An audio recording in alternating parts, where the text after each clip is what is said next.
রাজনগর ব্লকের একিনপুরের তেবাড়িয়া মুসলিম পাড়াতে পুলিশ ও বিএসএফ এর যৌথ উদ্যোগে বিপুল পরিমাণে নেশা সামগ্রী সহ 10 লক্ষাধিক বাংলাদেশি টাকা উদ্ধার, আটক এক।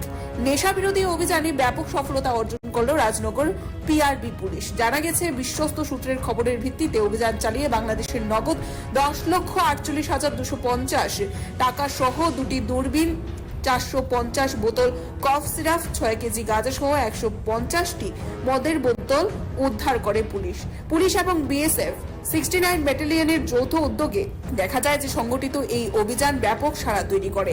জানা গেছে, রাজনগর ব্লকের একিনপুরের তেবাড়িয়া মুসলিম পাড়ার বাসিন্দা জাপান মিয়ার বাড়িতে এই অভিযান সংগঠিত হয় এবং সঙ্গত কারণেই বাড়ির মালিক জাপান মিয়াকে গ্রেফতার করে পুলিশের দাবি হচ্ছে, উপযুক্ত ধারায় সেখানে মামলা নথিভুক্ত করে পরবর্তী তদন্ত কার্য সম্পন্ন করা হবে এবং বিশেষ করে সংশ্লিষ্ট ধৃত জাপান মিয়ার সাথে আর কে জড়িত রয়েছে বা তিনি এত বাংলাদেশি টাকা কি কারণে বা কোথা থেকে আনলেন, এই বিষয় নিয়ে ব্যাপক তদন্ত পুলিশ করবে বলে জানা গেছে। Report Tripura news 8।